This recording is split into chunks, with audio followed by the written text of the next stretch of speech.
Welcome to a magical journey through the enchanting world of Grimm's fairy tales. As you settle in, I invite you to close your eyes, relax, and let the sounds of my voice guide you into a world beyond your own. Feel the stress of the day melt away as we delve into stories filled with mystery, adventure, and timeless lessons. Tonight, we will whisper through the Good Bargain, explore the dark twists of Trusty John, and wander through the mystical landscapes of Hansel and Gretel. Let these tales captivate your imagination and lull you into a peaceful slumber. Ready to drift away? Let's begin our whispered journey into the night. Trusty John, a fairy tale by the Brothers Grimm. There was once on a time an old king who was ill and thought to himself, "I am lying on what must be my deathbed." Then said he, "Tell Faithful John to come to me." Faithful John was his favorite servant and was so called because he had for his whole life long been so true to him. When therefore he came beside the bed, the king said to him, "Most faithful John, I feel my end approaching and have no anxiety except about my son. He is still of tender age and cannot always know how to guide himself. Yet thou dost not promise me to teach him everything that he ought to know, and to be his foster father, I cannot close my eyes in peace." Then answered Faithful John, "I will not forsake him, and will serve him with fidelity, even if it should cost me my life." On this, the old king said, "Now I die in comfort and peace." Then he added, "After my death, thou shalt show him the whole castle, all the chambers, halls, and vaults, and all the treasures which lie therein, but the last chamber and the long gallery, in which is the picture of the princess of the golden dwelling, shalt thou not show. If he sees that picture, he will fall violently in love with her, and will drop down in a swoon, and go through great danger for her sake, therefore thou must preserve him from that." And when Faithful John had once more given his promise to the old king about this, the king said no more, but laid his head on his pillow, and died. When the old king had been carried to his grave, Faithful John told the young king all that he had promised his father on his deathbed, and said, "This will I assuredly perform, and will be faithful to thee as I have been faithful to him, even if it should cost me my life." When the mourning was over, Faithful John said to him, "It is now time that thou shouldst see thine inheritance. I will show thee thy father's palace." Then he took him about everywhere, up and down, and let him see all the riches and the magnificent apartments, only there was one room which he did not open, that in which hung the dangerous picture. The picture was, however, so placed that when the door was opened you looked straight on it, and it was so admirably painted that it seemed to breathe and live, and there was nothing more charming or more beautiful in the whole world. The young king, however, plainly remarked that Faithful John always walked past this one door, and said, "Why dost thou never open this one for me?" "There is something within it," he replied, "which would terrify thee."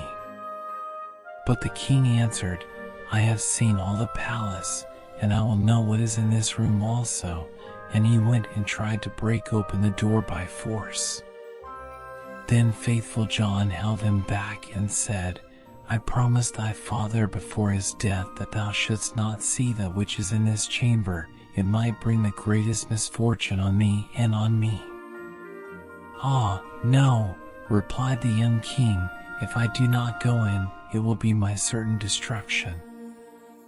I should have no rest day or night until I had seen it with my own eyes. I shall not leave the place now until thou hast unlocked the door." Then Faithful John saw that there was no help for it now, and with a heavy heart and many sighs, saw out the key from the great bunch, When he had opened the door, he went in first, and thought by standing before him he could hide the portrait so that the king should not see it in front of him, but what availed that? The king stood on tiptoe and saw it over his shoulder.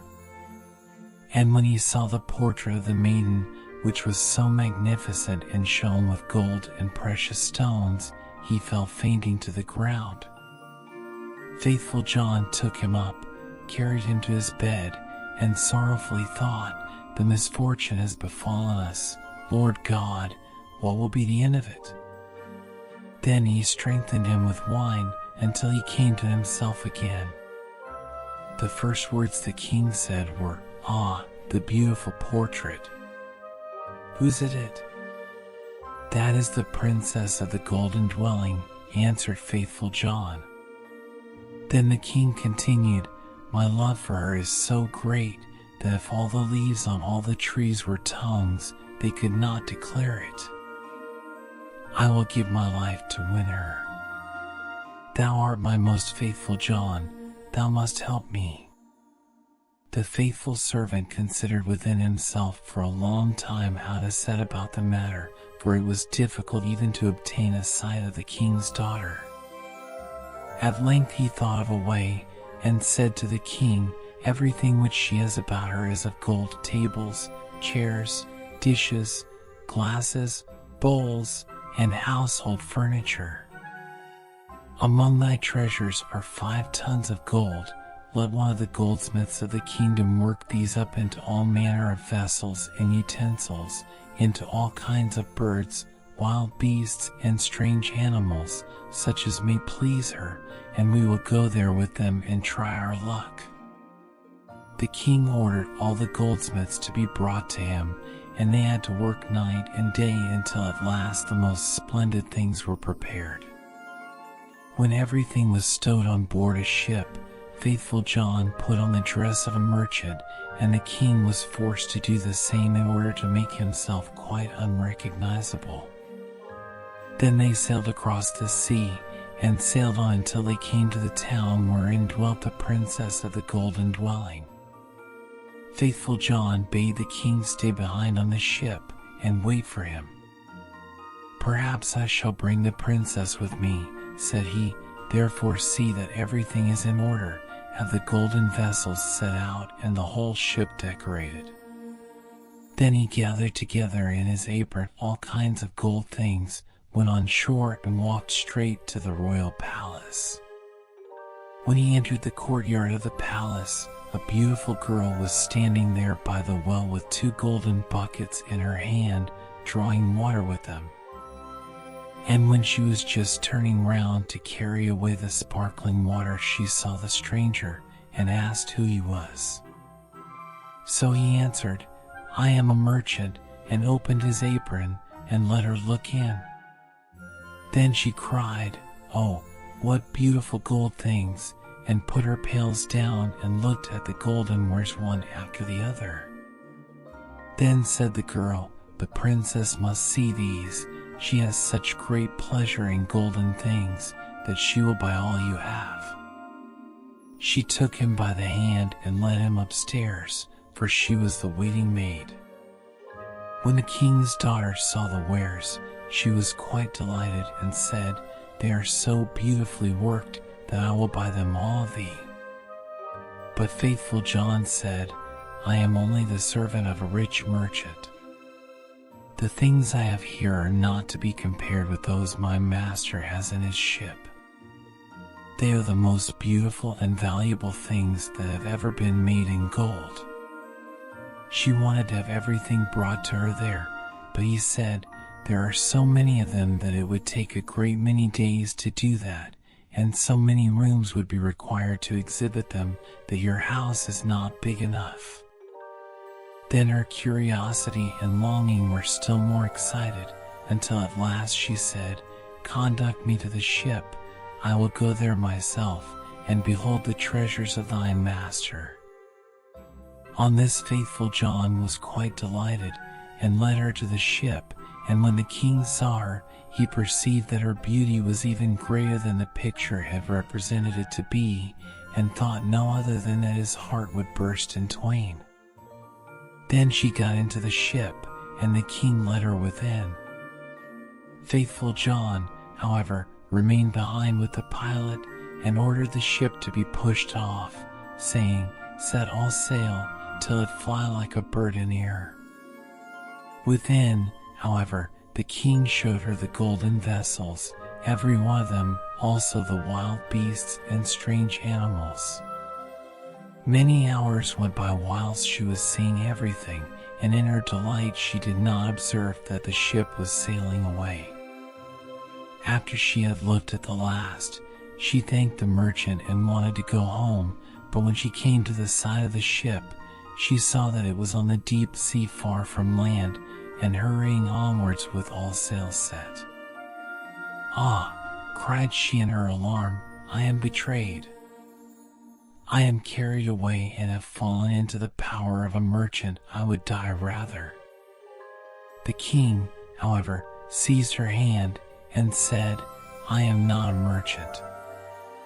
I am a king, and of no meaner origin than thou art, and if I have carried thee away with subtlety, that has come to pass because of my exceeding great love for thee. The first time that I looked on thy portrait, I fell fainting to the ground." When the princess of the golden dwelling heard that, she was comforted, and her heart was inclined unto him, so that she willingly consented to be his wife. It so happened, however, while they were sailing onwards over the deep sea, that faithful John, who was sitting on the forepart of the vessel, making music, saw 3 ravens in the air, which came flying towards them. On this he stopped playing and listened to what they were saying to each other, for that he well understood. One cried, "Oh, there he is carrying home the princess of the golden dwelling."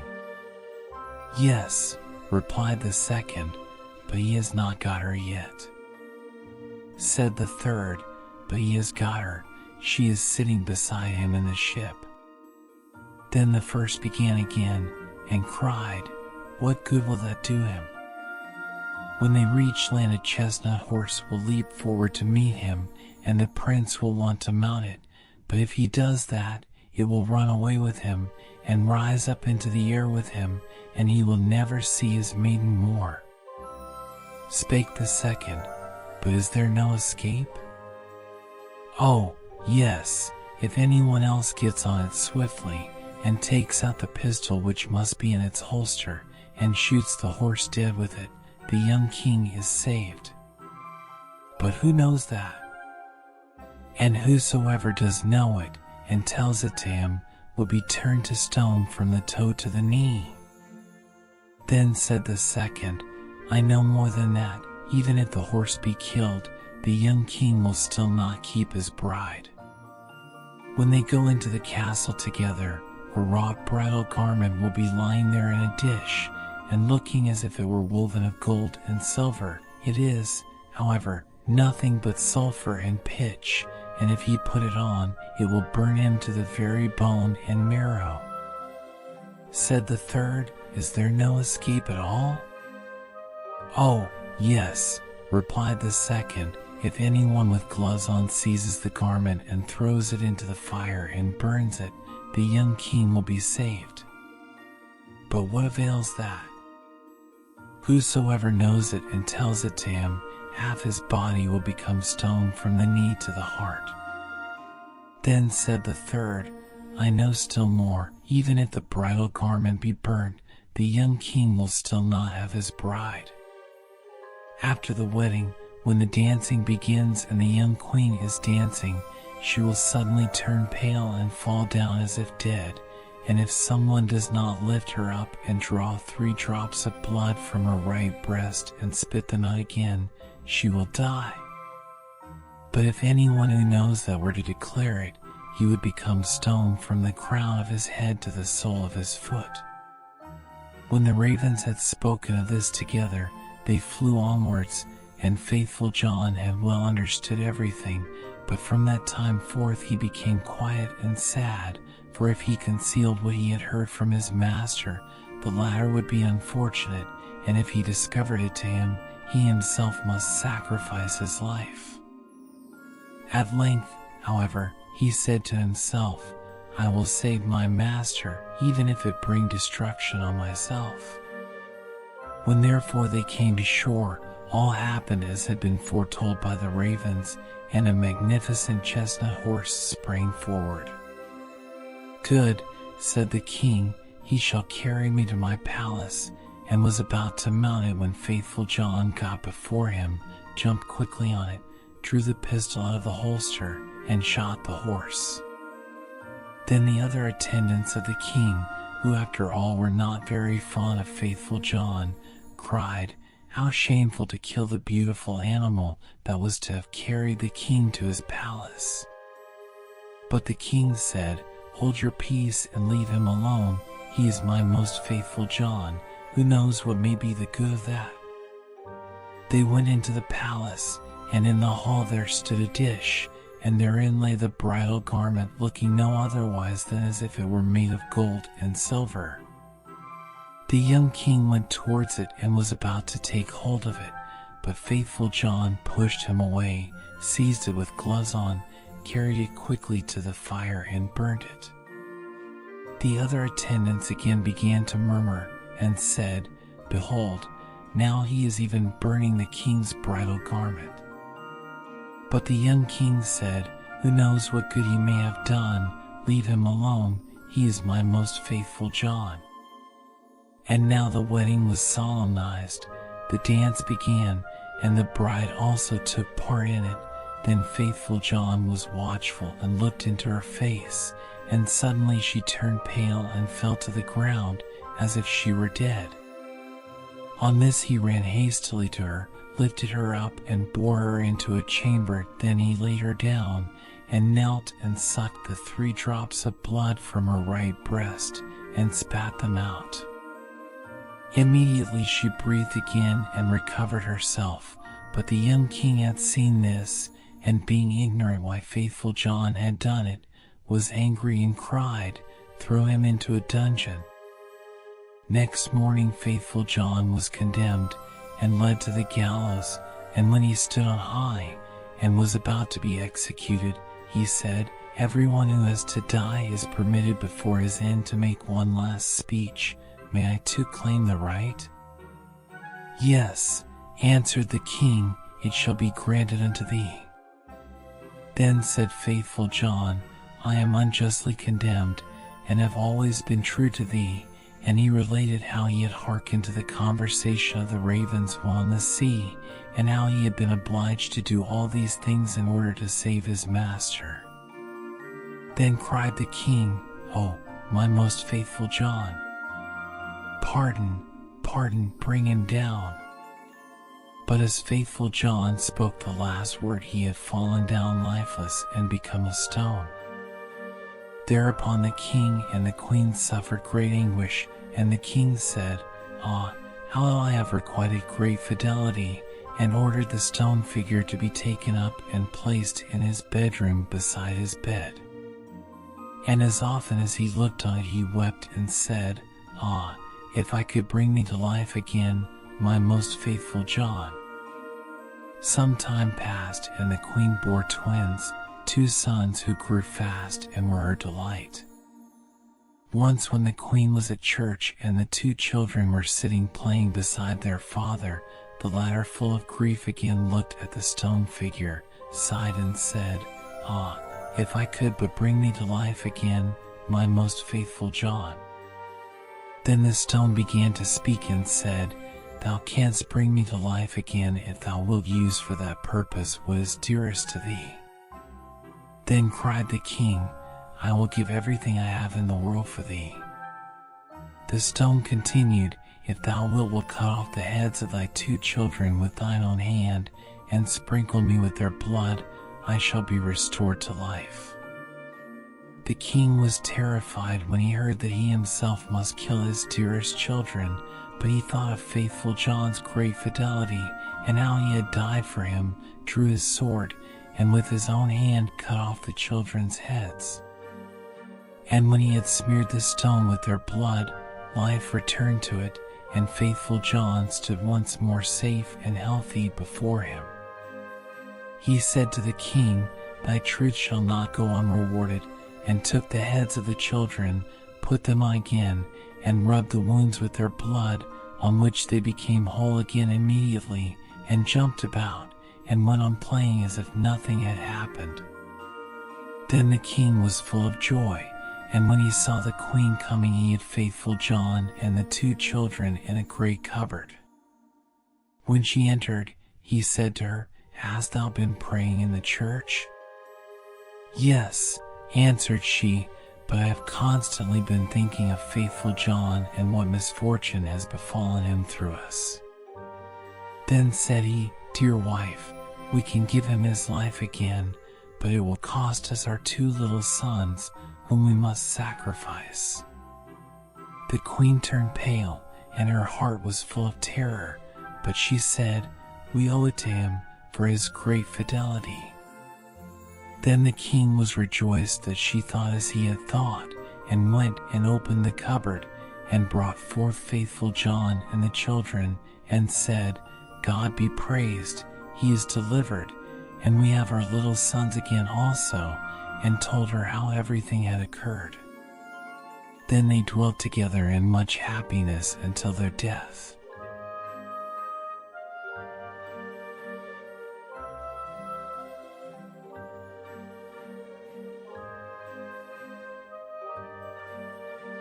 Hansel and Gretel. A fairy tale by the brothers Grimm. Near a great forest there lived a poor woodcutter and his wife and his 2 children. The boy's name was Hansel and the girl's Gretel. They had very little to bite or to sup, and once, when there was great dearth in the land, the man could not even gain the daily bread.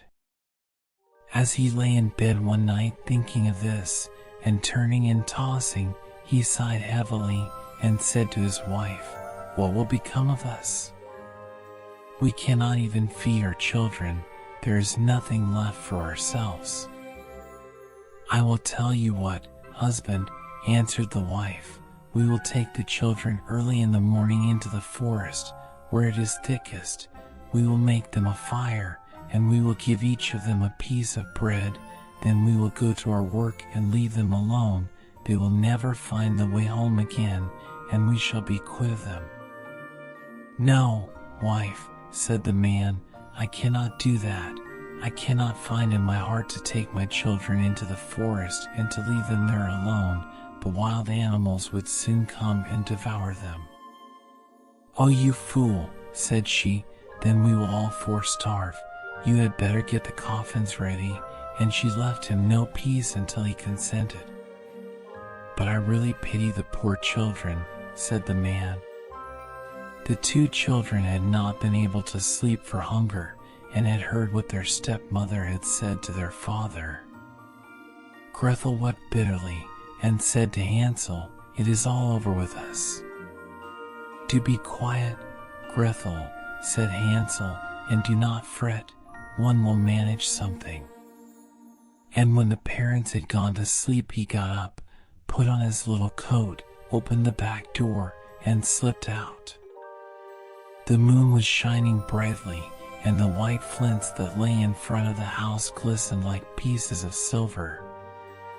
Hansel stooped and filled the little pocket of his coat as full as it would hold. Then he went back again, and said to Gretel, "Be easy, dear little sister, and go to sleep quietly. God will not forsake us," and laid himself down again in his bed.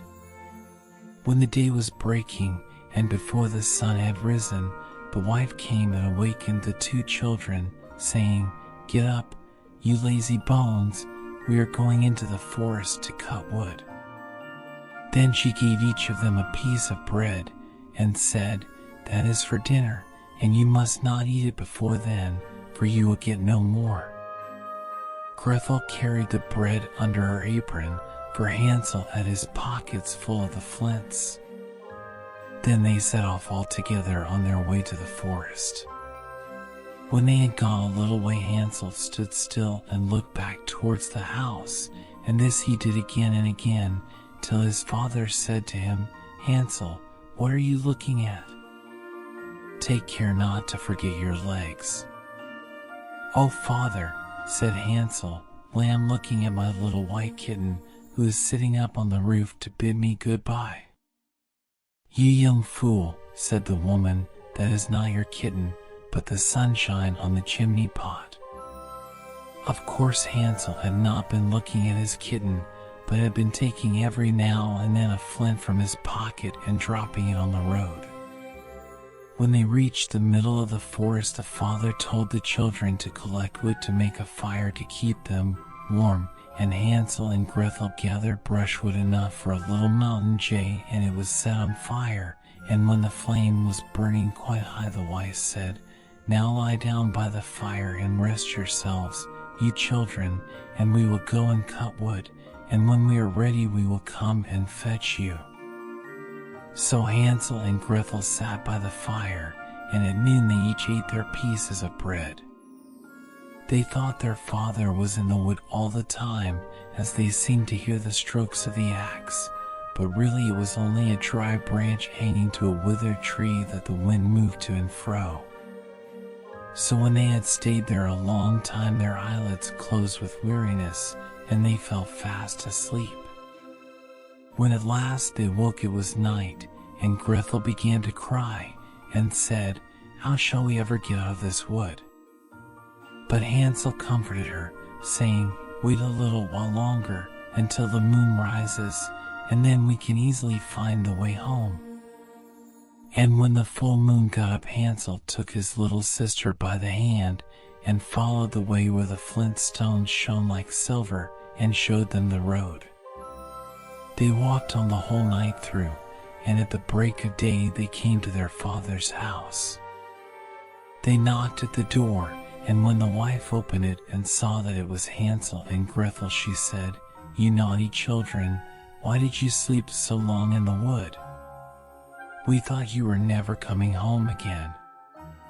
But the father was glad, for it had gone to his heart to leave them both in the woods alone.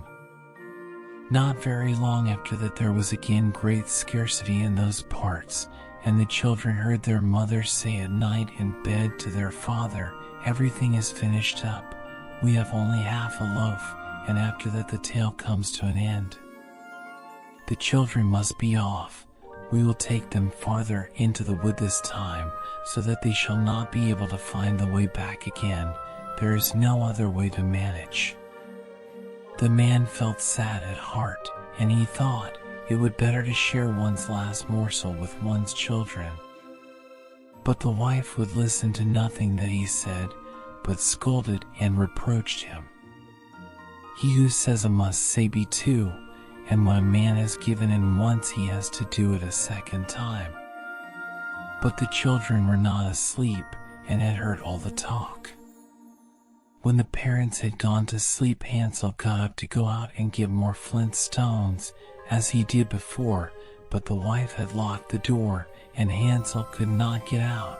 But he comforted his little sister, and said, "Don't cry, Gretel, and go to sleep quietly, and God will help us." Early the next morning the wife came and pulled the children out of bed. She gave them each a little piece of bread less than before, and on the way to the wood Hansel crumbled the bread in his pocket, and often stopped to throw a crumb on the ground. "Hansel, what are you stopping behind and staring for?" said the father. "I am looking at my little pigeon sitting on the roof to say goodbye to me," answered Hansel.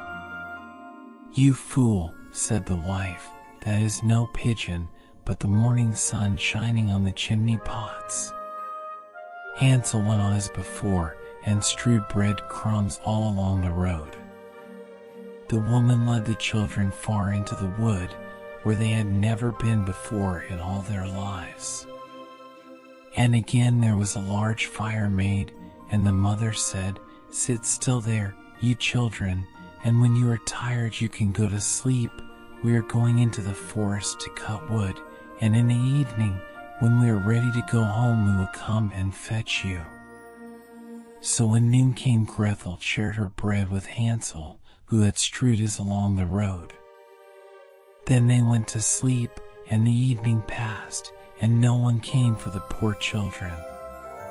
When they awoke, it was dark night, and Hansel comforted his little sister and said, "Wait a little, Gretel, until the moon gets up, then we shall be able to see the way home by the crumbs of bread that I have scattered along it." So when the moon rose, they got up, but they could find no crumbs of bread, for the birds of the woods and of the fields had come and picked them up. Hansel thought they might find the way all the same, but they could not. They went on all that night, and the next day from the morning until the evening, but they could not find the way out of the wood, and they were very hungry, for they had nothing to eat but the few berries they could pick up. And when they were so tired that they could no longer drag themselves along, they lay down under a tree and fell asleep. It was now the third morning since they had left their father's house. They were always trying to get back to it, but instead of that they only found themselves farther in the wood, and if help had not soon come they would have been starved. About noon they saw a pretty snow-white bird sitting on a bough, and singing so sweetly that they stopped to listen. And when he had finished, the bird spread his wings and flew before them, and they followed after him until they came to a little house, and the bird perched on the roof, and when they came nearer they saw that the house was built of bread, and roofed with cakes, and the window was of transparent sugar. "We will have some of this," said Hansel, "and make a fine meal. I will eat a piece of the roof, Gretel, and you can have some of the window that will taste sweet." So Hansel reached up and broke off a bit of the roof, just to see how it tasted, and Gretel stood by the window and gnawed at it. Then they heard a thin voice call out from inside, "Nibble, nibble, like a mouse. Who is nibbling at my house?" And the children answered, "Never mind, it is the wind." And they went on eating, never disturbing themselves. Hansel, who found that the roof tasted very nice, took down a great piece of it, and Gretel pulled out a large round window pane and sat her down and began upon it. Then the door opened, and an aged woman came out, leaning upon a crutch.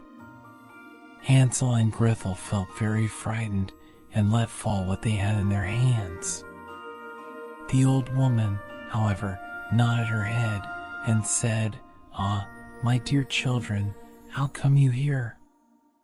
You must come indoors and stay with me, you will be no trouble." So she took them each by the hand and led them into her little house. And there they found a good meal laid out, of milk and pancakes, with sugar, apples, and nuts.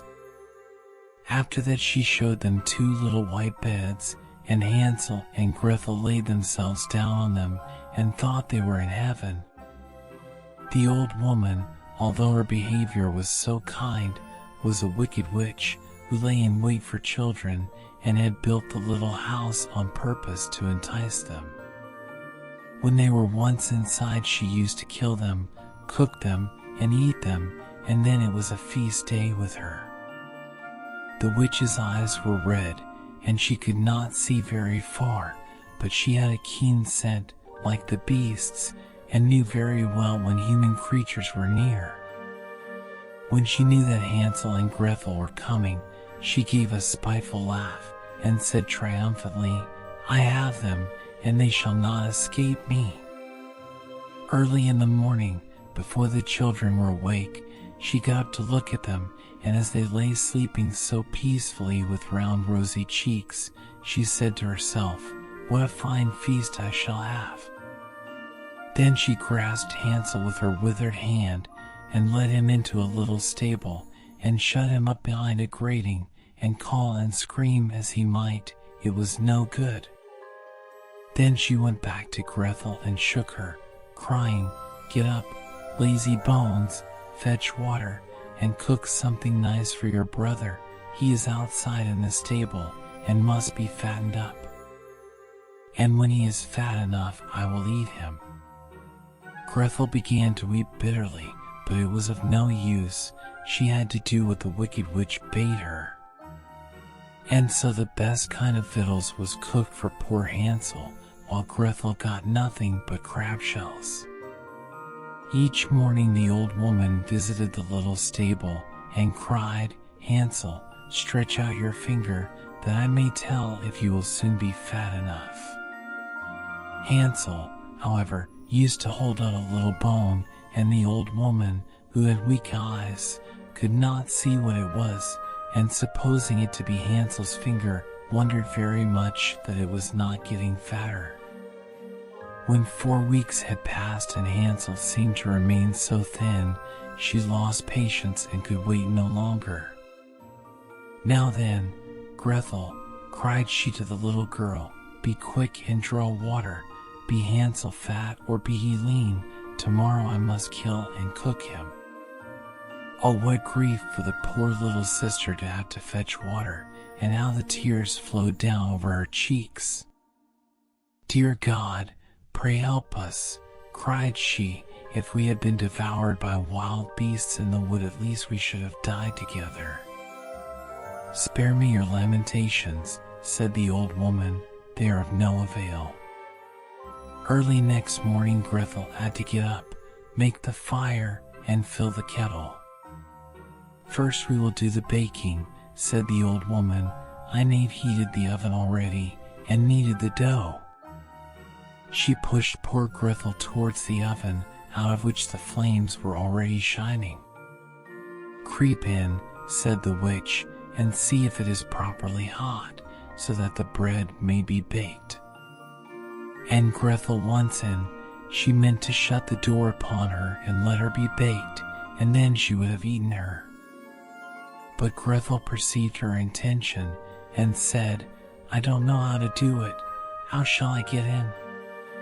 "Stupid goose," said the old woman, "the opening is big enough. Do you see? I could get in myself." And she stooped down and put her head in the oven's mouth. Then Grethel gave her a push, so that she went in farther, and she shut the iron door upon her, and put up the bar. Oh, how frightfully she howled! But Grethel ran away, and left the wicked witch to burn miserably. Grethel went straight to Hansel, opened the stable door, and cried, "Hansel, we are free. The old witch is dead." Then out flew Hansel like a bird from its cage as soon as the door is opened. How rejoiced they both were! How they fell each on the other's neck, and danced about, and kissed each other. And as they had nothing more to fear, they went over all the old witch's house, and in every corner there stood chests of pearls and precious stones. "This is something better than flint stones," said Hansel, as he filled his pockets, and Grethel, thinking she also would like to carry something home with her, filled her apron full. "Aye, now, away we go," said Hansel, "if we only can get out of the witch's wood." When they had journeyed a few hours, they came to a great piece of water. "We can never get across this," said Hansel. "I see no stepping stones and no bridge." "And there is no boat either," said Grethel, "but here comes a white duck. If I ask her, she will help us over." So she cried, "Duck, duck, here we stand, Hansel and Grethel on the land. Stepping stones and bridge we lack. Carry us over on your nice white back." And the duck came accordingly, and Hansel got upon her and told his sister to come too. "No," answered Grethel, "that would be too hard upon the duck. We can go separately, one after the other." And that was how it was managed, and after that they went on happily until they came to the wood, and the way grew more and more familiar, till at last they saw in the distance their father's house. Then they ran till they came up to it, rushed in at the door, and fell on their father's neck. The man had not had a quiet hour since he left his children in the wood, but the wife was dead. And when Grethel opened her apron, the pearls and precious stones were scattered all over the room, and Hansel took one handful after another out of his pocket. Then was all care at an end, and they lived in great joy together. My tale is done. There runs a mouse, whosoever catches it may make himself a big fur cap out of it.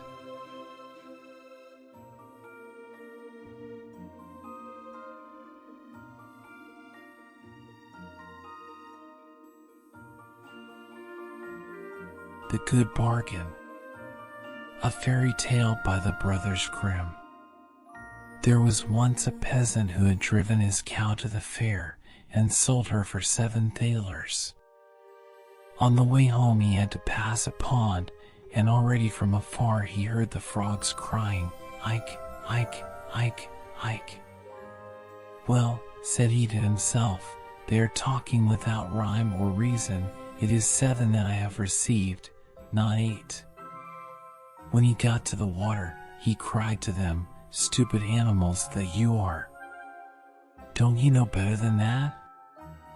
It is 7 thalers and not 8. The frogs, however, stood to their "Ike, Ike, Ike, Ike." "Come, then, if you won't believe it, I can count it out to you." And he took his money out of his pocket and counted out the 7 thalers, always reckoning 4 and 20 groschen to a thaler. The frogs, however, paid no attention to his reckoning, but still cried, "Ike, Ike, Ike, Ike." "What?" cried the peasant, quite angry, "since you are determined to know better than I, count it yourselves," and threw all the money into the water to them. He stood still and wanted to wait until they were done and had brought him his own again, but the frogs maintained their opinion and cried continually, "Ike, Ike, Ike, Ike," and besides that, did not throw the money out again. He still waited a long while until evening came on and he was forced to go home. Then he abused the frogs and cried, "You water splashers, you thick heads, you goggle eyes, you have great mouths and can screech till you hurt one's ears, but you cannot count 7 thalers. Do you think I'm going to stand here till you get done?" And with that he went away, but the frogs still cried, "Ike, Ike, Ike, Ike," after him till he went home quite angry. After a while he bought another cow, which he killed, and he made the calculation that if he sold the meat, well, he might gain as much as the 2 cows were worth, and have the skin into the bargain. When therefore he got to the town with the meat, a great troop of dogs were gathered together in front of the gate, with a large greyhound at the head of them, which jumped at the meat, snuffed at it, and barked, "Wow, wow, wow." As there was no stopping him, the peasant said to him, "Yes, yes, I know quite well that thou art saying, 'Wow, wow, wow,' because thou wantest some of the meat, but I should fare badly if I were to give it to thee." The dog, however, answered nothing but "Wow, wow." "Wilt thou promise not to devour it all then, and wilt thou go bail for thy companions?" "Wow, wow, wow," said the dog. "Well, if thou insistest on it, I will leave it for thee. I know thee well, and know who is thy master, but this I tell thee, I must have my money in 3 days, or else it will go ill with thee. Thou must just bring it out to me." Thereupon he unloaded the meat and turned back again. The dogs fell upon it and loudly barked, "Wow, wow." The countryman, who heard them from afar, said to himself, "Hark, now they all want some, but the big one is responsible to me for it." When 3 days had passed, the countryman thought, "Tonight my money will be in my pocket," and was quite delighted. But no one would come and pay it. "There is no trusting anyone now," said he, and at last he lost patience and went into the town to the butcher and demanded his money. The butcher thought it was a joke, but the peasant said, jesting apart, "I will have my money. Did not the great dog bring you the whole of the slaughtered cow 3 days ago?" Then the butcher grew angry, snatched a broomstick and drove him out. "Wait a while," said the peasant, "there is still some justice in the world," and went to the royal palace and begged for an audience. He was led before the king, who sat there with his daughter, and asked him what injury he had suffered. "Alas," said he, "the frogs and the dogs have taken from me what is mine, and the butcher has paid me for it with a stick," and he related at full length all that had happened. Thereupon the king's daughter began to laugh heartily, and the king said to him, "I cannot give you justice in this, but you shall have my daughter to wife for it. In her whole life she has never yet laughed as she has just done at thee, and I have promised her to him who could make her laugh. Thou mayst thank God for thy good fortune." "Oh," answered the peasant, "I will not have her. I have a wife already, and she is one too many for me. When I go home, it is just as bad as if I had a wife standing in every corner." Then the king grew angry, and said, "Thou art a boor." "Ah, Lord King," replied the peasant, "what can you expect from an ox but beef?" "Stop," answered the king, "thou shalt have another reward. Be off now, but come back in 3 days, and then thou shalt have 500 counted out in full." When the peasant went out by the gate, the sentry said, "Thou hast made the king's daughter laugh, so thou wilt certainly receive something good." "Yes, that is what I think," answered the peasant. 500 are to be counted out to me." "Hark thee," said the soldier, "give me some of it." "What canst thou do with all that money?" "As it is thou," said the peasant, "thou shalt have 200. Present thyself in 3 days' time before the king, and let it be paid to thee." A Jew, who was standing by and had heard the conversation, ran after the peasant, held him by the coat, and said, "Oh, wonder! What a luck child thou art! I will change it for thee. I will change it for thee into small coins. What dost thou want with the great thalers?"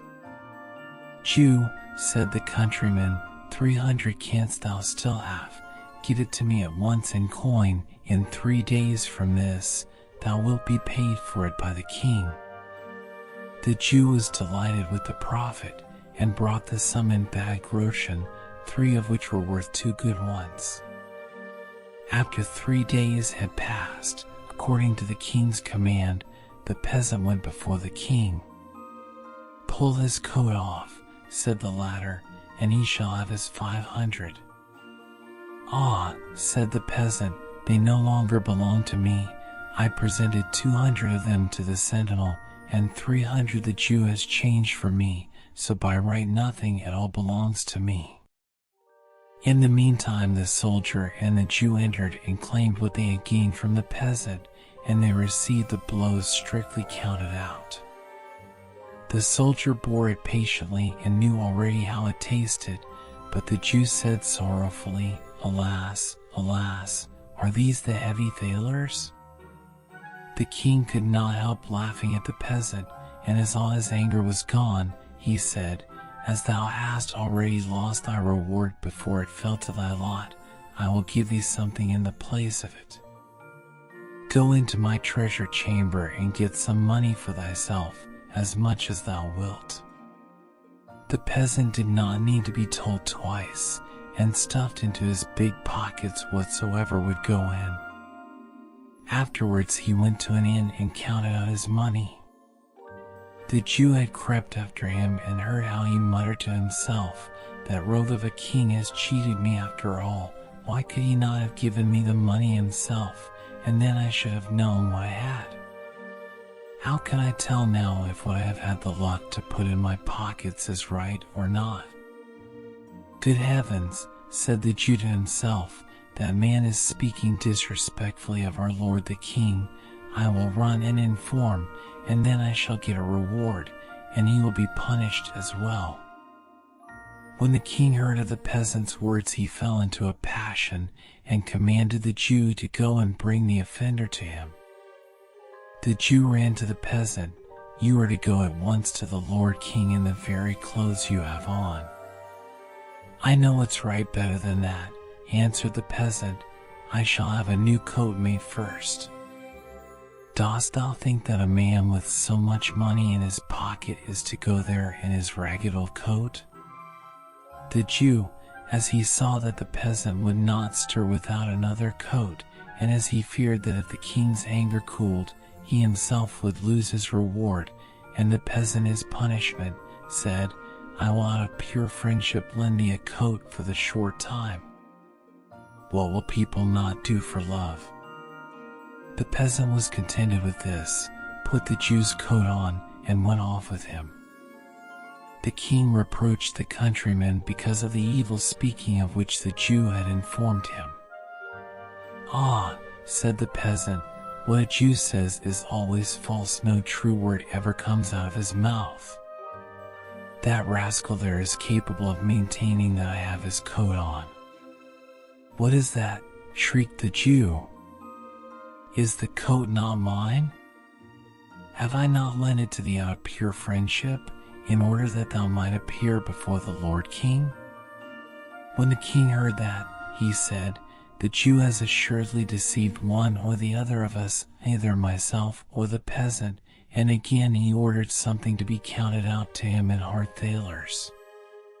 The peasant, however, went home in the good coat, with the good money in his pocket, and said to himself, "This time I have hit it."